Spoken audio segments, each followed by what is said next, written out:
I would love to say that it's been wonderful, a very fun ride, full of happiness and, like those birds that fly around on Disney movies, like when the spring starts. However, my journey has been very challenging. My first experience abroad was in Argentina. After that, I promised myself that I would never live in another country. And it's so funny how life happens. It's very challenging. I think it's the most difficult thing someone can do to themselves is moving to another country, being in another language, in another culture. There are several situations that are, very difficult because sometimes we really don't know how is the best way to react in a certain situation. Welcome to Latinx in Power, a podcast hosted by Lígia Fernandes. Welcome to Latinx in Power. Today we are talking with Lígia Francisco. Ligia holds a bachelor and master's degree in linguistics, as well as a BA in Portuguese language and literature. With fluency in Portuguese, French, Spanish, and English, she has lived in 4 different countries. Additionally, Ligia is an accomplished visual artist and photographer. Currently, she works as a web manager at DocuSign. Welcome. I'm so excited with our conversation, Ligia. Thank you so much for having me, Thaisa. I'm super excited as well. It's 4 years in the making episode. Thank you for your patience and your persistency with me. We are finally recording this. I still can't believe it's happening. So in this episode, we'll talk more about Ligia's experience and journey abroad, as well as her proudest achievements, and advice for Latinx individuals seeking their first job in the US. Ligia will also share her perspective on hope and unsolved issues. I'm so excited. Ligia, what are you most proud of? There are many things in my life that I'm proud of. So, for example, some of my achievements. However, I think what I'm most proud of is that I've never made an effort to fit in. So my effort has been always in the opposite direction to stay true to myself. That's not exactly an achievement, but I think like being very focused on my core values brings a lot of positive results in my life. So, for example, you know me, I'm very curious. I'm always studying. That's something that I think it's super difficult to do nowadays, especially here in the US where education is so expensive. So I'm always studying, trying to learn new things, getting new certifications and learning about things that are not exactly work related as well. But I think it all kind of like ends up making sense and different skills come on very handy in in my professional life as well. Another example is that I'm very focused on kindness and living as a human being because I think we're very forced to be kind of like robotic. For example, never showing our feelings, never showing our vulnerabilities. And there are a lot of environments where being kind can be seen as a weakness when it's actually exactly the opposite. So I think that's what I'm most proud of. I really like what you said about staying true to yourself and not changing who you are just to fit in. And I think it's something very common for Latinxes. And I talk with a lot of people here who maybe when they move to the US, they try to adapt, maybe look a little bit more American or try to speak like America or like fake their accent or something like that. And when they started to feel more comfortable, they reverted back and brought their Latinidad to everything they do. So I like that you didn't do that. So I think this is very powerful. Yeah, I understand people that do that because there is a lot of pressure. And I think in some ways we can benefit from doing that. I think, of course, there are several things we need to adjust. We need to learn exactly how to dance according to the music where we are, because we're not going to change. So far, giving an example, going to a job interview, there are like several expectations that culturally what is acceptable and what is not acceptable to do. So we cannot be naive and ignore that. But at the same time, we can bring our whole self to those situations. Yeah, absolutely. Absolutely. And I love the part that you said about the kindness. I think it's very important as well. And something that, I don't know, maybe sometimes some people forget about that. And it can be different things, right? I remember one day you were working very hard and we didn't have time to stop and have lunch. And then I was like, oh, I can buy lunch for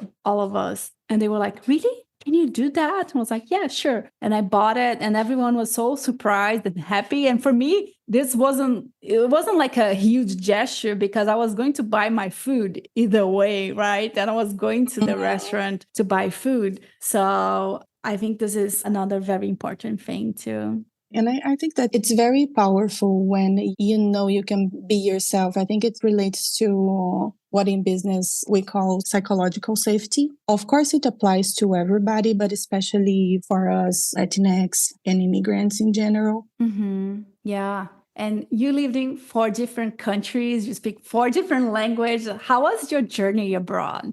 I would love to say that it's been wonderful, a very fun ride, full of happiness, and like those birds that fly around on Disney movies, like when the spring starts. However, my journey has been very challenging. My first experience abroad was in Argentina. After that, I promised myself that I would never live in another country. And it's so funny how life happens. It's very challenging. I think it's the most difficult thing someone can do to themselves is moving to another country, being in another language, in another culture. There are several situations that are, I don't know, like very difficult because sometimes we really don't know how is the best way to react in a certain situation. And we deal with things that people like have no idea and they take for granted. So one interesting example, I have a friend that's studying a PhD and one of her professors is very sick. They have a close relationship.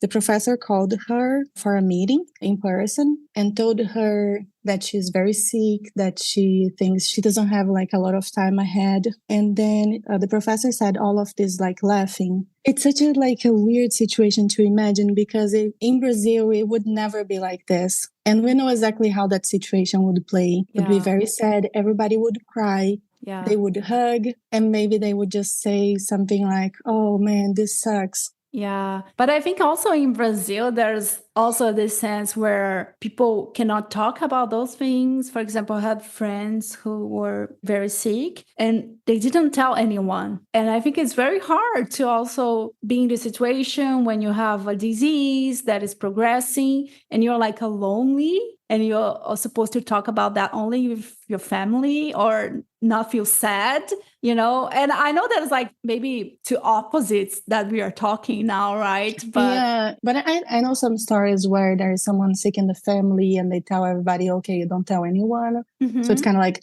it's not like something that's openly talked about. Yeah. But I think, for example, in the situation with my friend, she really didn't know how to react because it wouldn't be appropriate for her to react like how she would like to. Or even like the entire situation was different. And I think like we have to like living abroad, we face so many situations like this. And I think people have no idea. It's kind of like we carry this very heavy luggage around that also makes our perspective very different on several things. And that's positive. But for example, very often after work, I take time to study to try to improve my pronunciation because it's something that I want to do. Like I have my personal goals and people have no idea. And this is something that probably many of my coworkers, they don't have to spend any time doing this, They never thought someone is doing that, like wasting like with quotes, a lot of quotes, their time like doing that.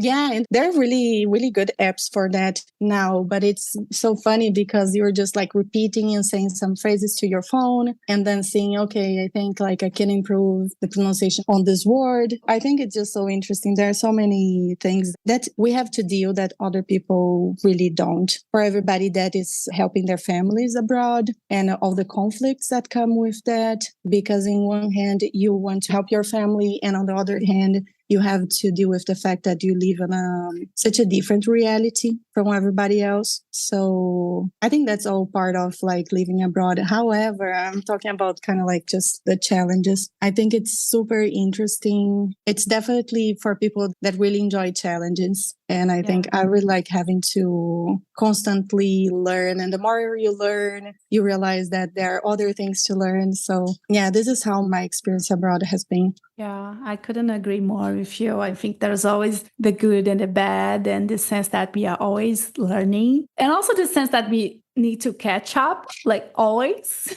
because sometimes it's like an expression you don't know, or sometimes there is always something that you're learning. And also, I feel there's also an opportunity to inspire or like teach others about your culture or the way of viewing things or like problem solving, I feel, but it's definitely a lot. There is a lot of pressure, I think, on us to kind of like try to catch up because, for one example, we don't have public speaking classes in Brazil when we are, and I think like people here have in high school. I don't just one example. And there are other things that we don't know that are different because, I don't know, we didn't have the same experience, but we have other experience. And I think like our problem solving skills are very, very well developed. Kind of like one problem at a time, we resolve a problem, then the next one. Absolutely.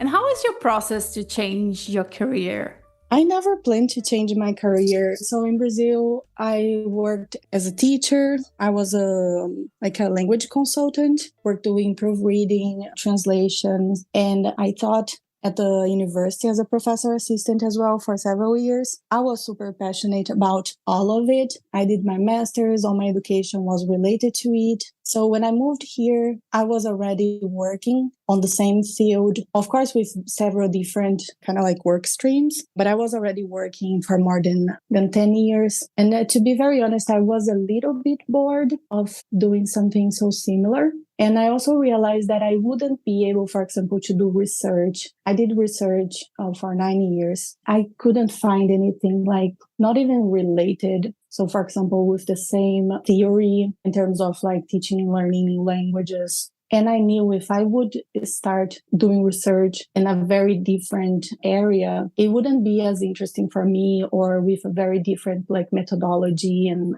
theory. I would be kind of like always trying to fight that and bring something from my background. I also understood that if I wanted to keep teaching, I would have to take several certifications, to spend a lot of money on something that I didn't know if it would make sense financially. Because studying in the US is something like extremely expensive. In Brazil, I did all my education for free. I was in college for 9 years, got all my degrees, everything, like never spent anything, and, very, very high quality. Yeah, so this is kind of like why I decided to try something different, but I didn't really know at the time how my skills could be transferable to the corporate environment. This is a reality of a lot of folks who move to another country, because sometimes what you used to do in your country, you cannot fully translate this new place you're living, or sometimes you need additional education, certifications in order to start working. So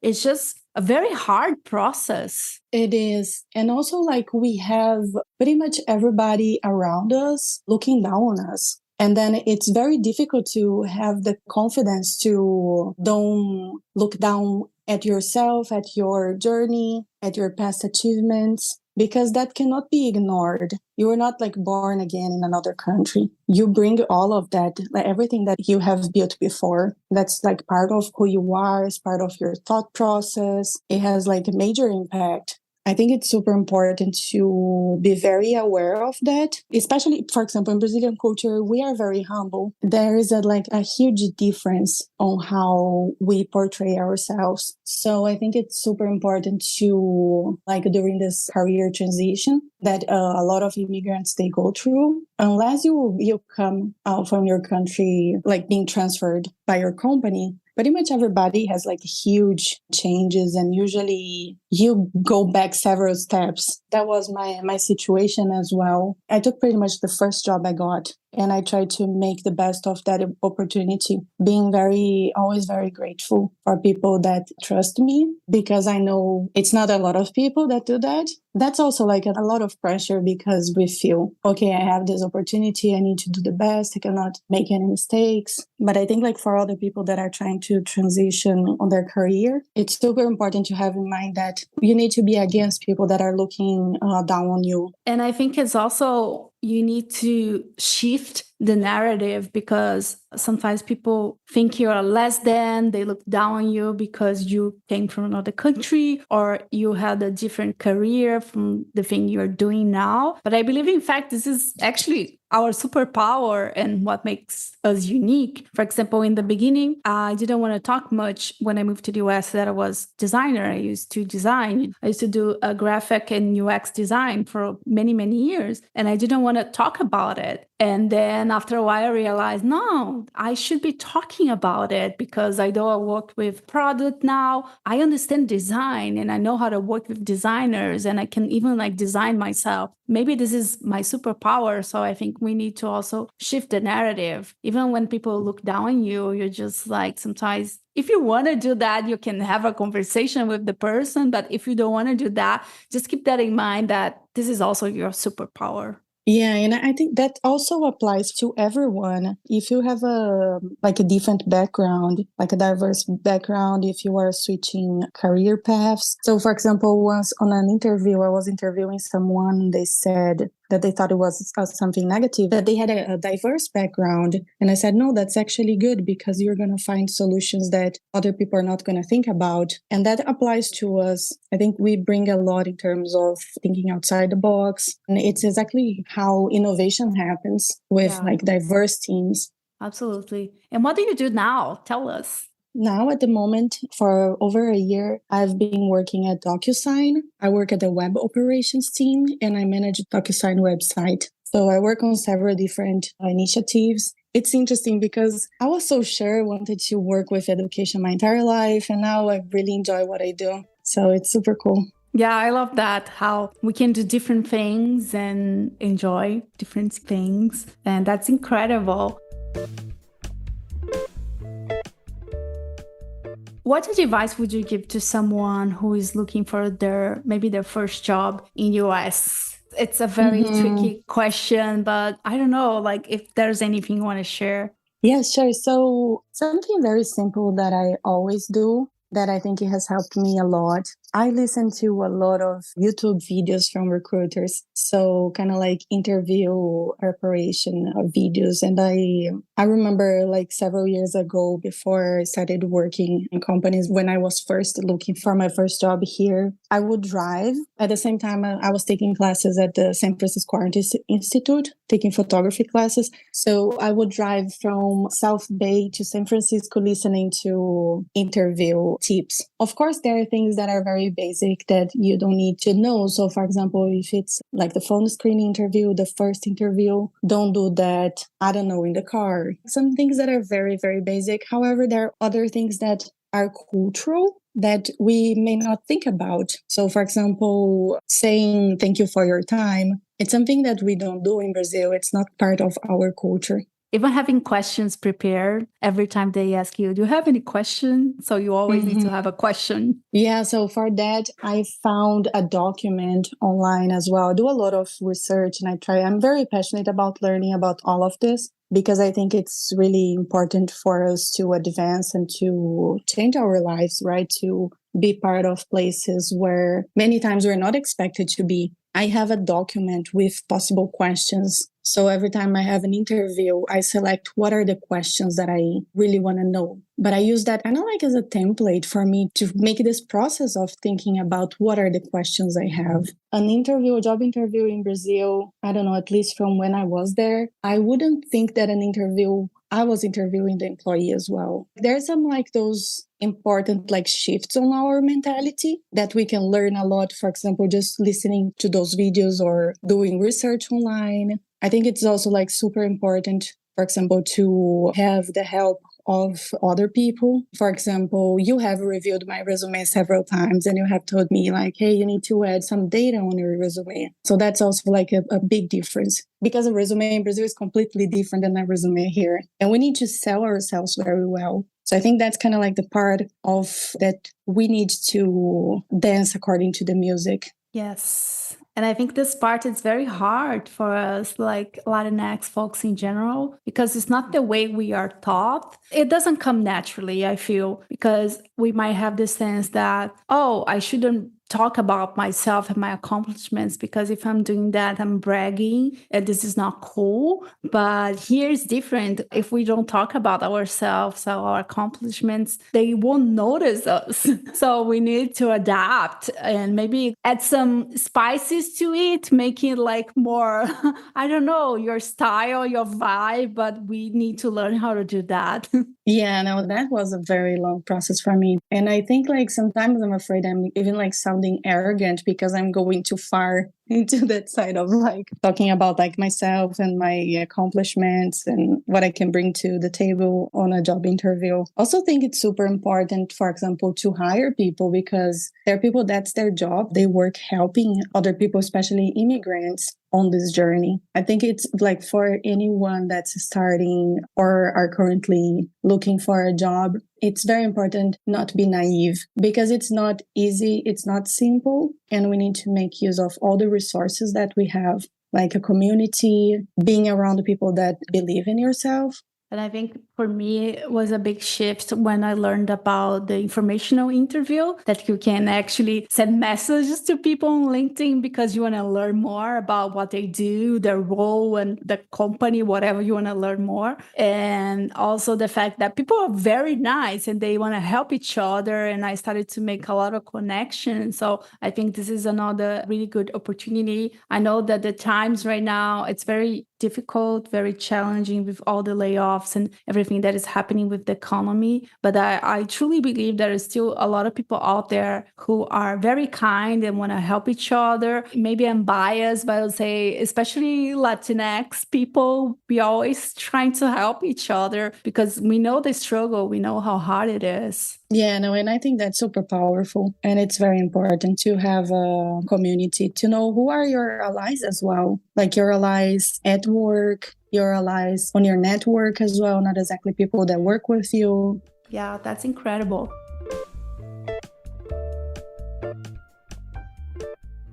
Now I'm going to ask you to tell me the first thing that comes to your mind when you hear these questions. I guess like those words. A hope. Okay, a hope for me, I think it's like having more time for my creative projects. Cool. An unsolved issue. Might be very silly, but I think about teletransportation. Yes. Can you imagine if we could just like blink the eyes and be with our families? Yeah, incredible. The last skill you learned. I read the book about nonviolent communication. I don't know if that's a skill I have learned yet, but I've been practicing. And also meditation. That's kind of like a long time practice that I feel I'm still learning. So I would say those two. Incredible. We love when people talk about nonviolent communication in this podcast. I think it's the second or third time people say that. That's incredible. I love that. And a favorite book? I don't remember now what to say in English, so I'm going to say the title in Spanish. Cien Años de Soledad, by Gabriel García Márquez. I think that's one of my favorite books. That's cool. And what keeps you awake at night? Besides your cats and your dog, I guess.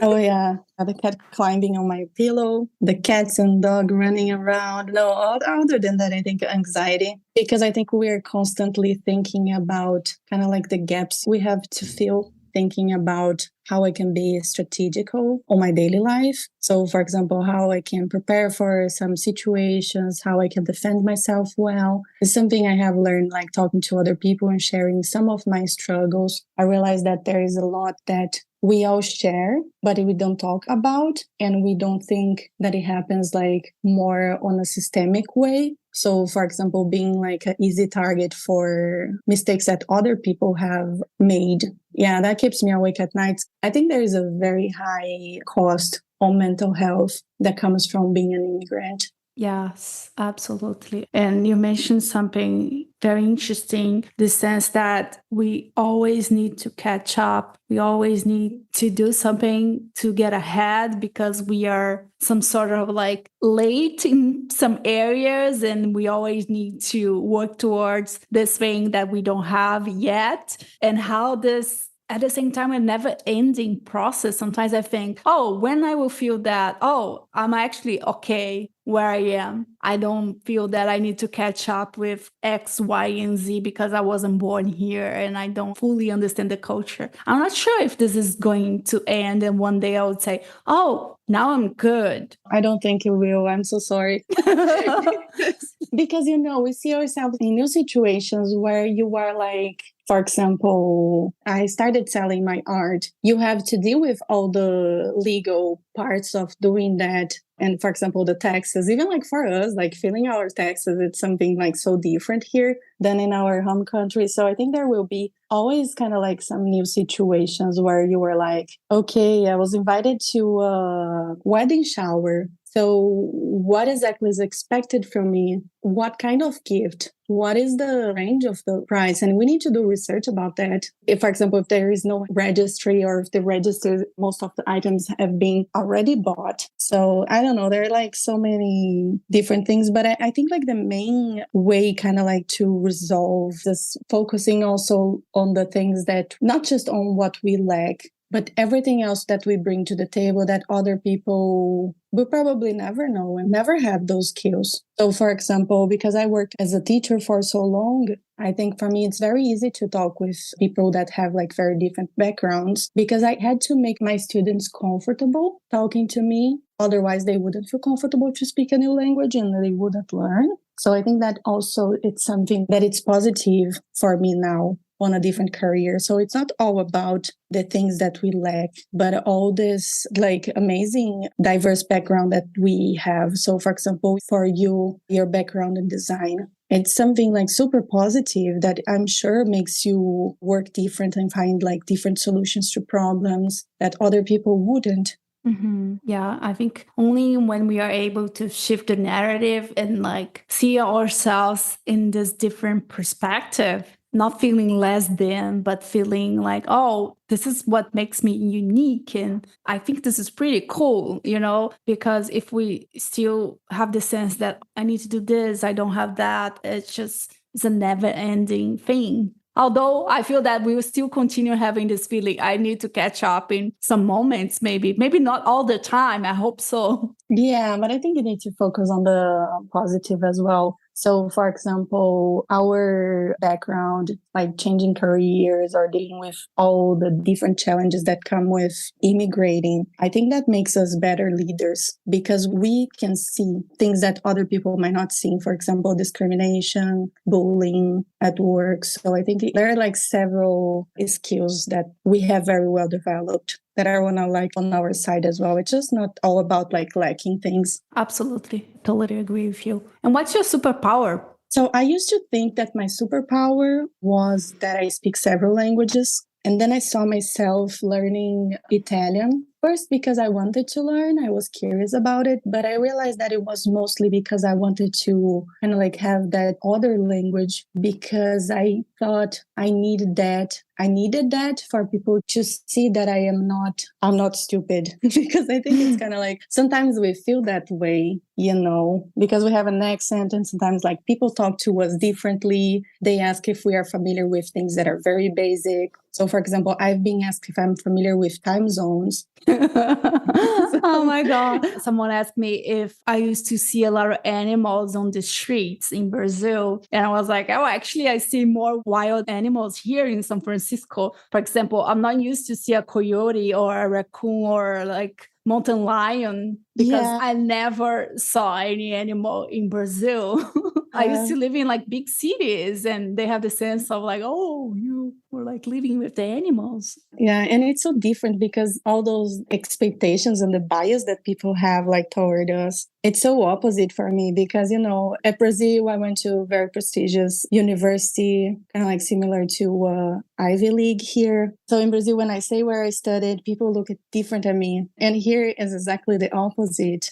I remember first when I started applying for jobs, I would just get interviews for jobs that require just high school. Mm-hmm. And it was like very difficult because I have a master's. Most of my classmates are professors now. I have like several classmates that are teaching on like very prestigious universities as well, have classmates that are diplomats. So I realized that I was doing things kind of like to prove myself in that way, like with a number of languages that I spoke. And I think that is just wrong because people that look down on us, that have already made their mind about who we are, they might change, but that's not our place to do. And we cannot leave thinking about that to prove them wrong. I think it's just like distract us from our goals. So I think my superpower is actually how persistent I am and my problem solving skills. Mm-hmm. Agree. And we are talking how this question, it's very difficult to answer.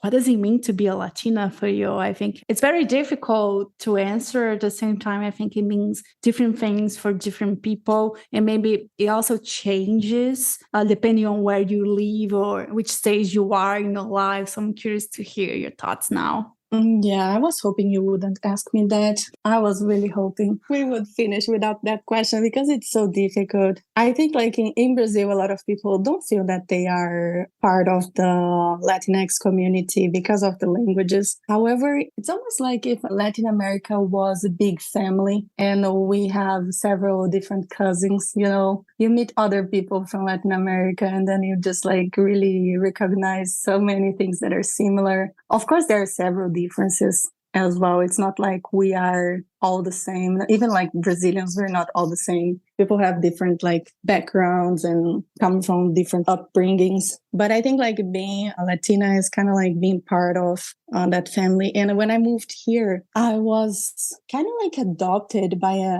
Chilean community. And I really felt that it was just so helpful and so positive. I feel so grateful for that.